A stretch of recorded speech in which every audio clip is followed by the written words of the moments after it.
Welcome to CEO Insights. I'm Marilyn de Guzman with INN.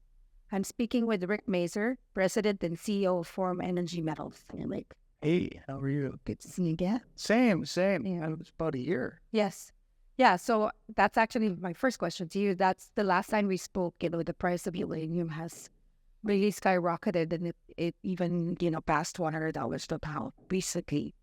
How is this price trend impacting the uranium exploration sector? And what do you think are the factors that are affecting this price increase? Well, a year ago, we talked about, the supply-demand imbalance. Finally, I think people are saying, the market has recognized that. And that's resulted in this huge price increase. That's a structural problem in the uranium market right now. So the demand is very high and the supply is very low, at this point in time. So the other aspect behind that is the Russian situation. There's they supply 1/3 of the world's enriched uranium, and I think the Western world has come to the recognition that we have to change that and be able to source our own supply of uranium and enriched uranium. So these things we talked about a year ago, and as I said, it finally is starting to show up in the price. How is that affecting the exploration market?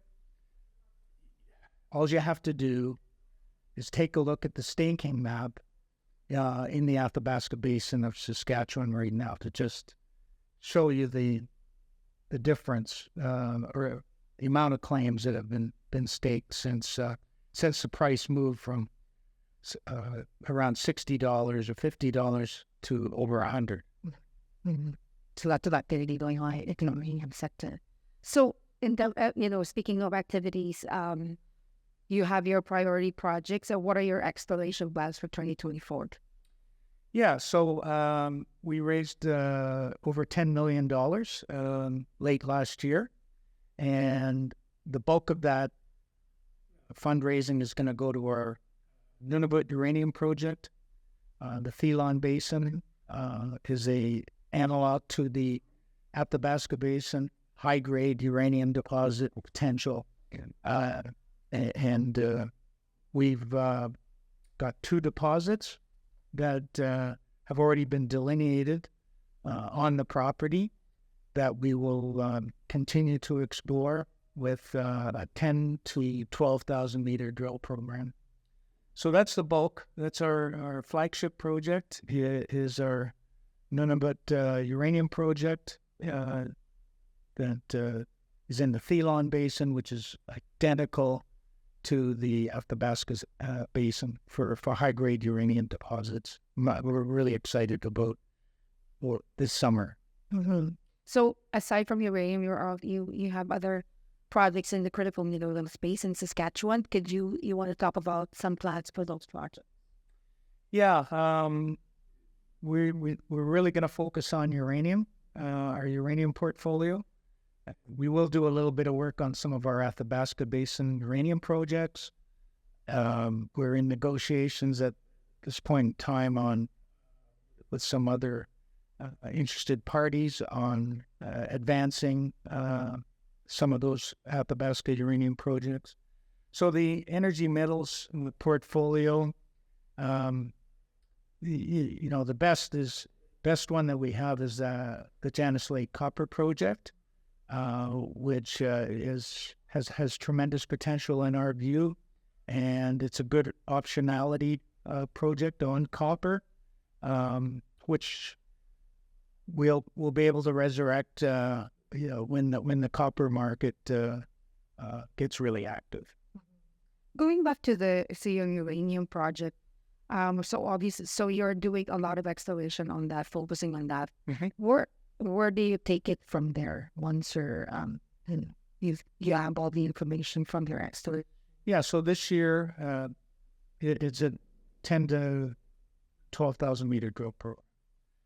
That'll be anywhere from 30 to 40 holes, focused 75% on what we call the Tadagak deposit, which is within 5 kilometers of Arano's Andrew Lake and N deposits. There's 133 million pounds of uranium already there, owned by Urano, the French nuclear corporation. So we'll spend most of our drilling budget on that.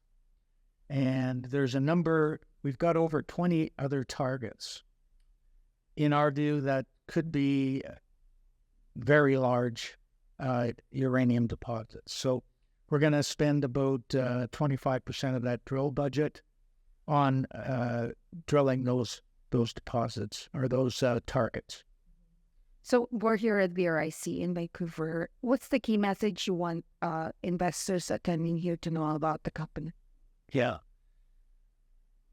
Number one, our focus on the Thelon Basin, which we believe is the Athabasca 2.0. It's a definite geologic analog to the Athabasca Basin, has the potential to be as productive as the Athabasca Basin with concerted exploration. Its potential has not been tapped just because of the lack of exploration. And we have a tremendous land package with a number of deposits, potential deposits there that really we're out to a mining camp. This is not a grassroots project. This is an advanced exploration project with 2 potential deposits already discovered. I guess I didn't mention that we staked this ground after Cameco explored and discovered these deposits over 12 years of exploration. So we have an advanced exploration project, the potential for a brand new uranium discovery, and actually a brand new discovery of a mining camp, in our view. Well, thanks, Rick, for joining me and sharing your insight with me. Okay, thanks. And thanks, everyone, for watching. Join us again next time for another engaging conversation on CEO Insight. If you like this video, make sure you subscribe to our channel and turn on notifications so you don't miss future updates and interviews. See you next time.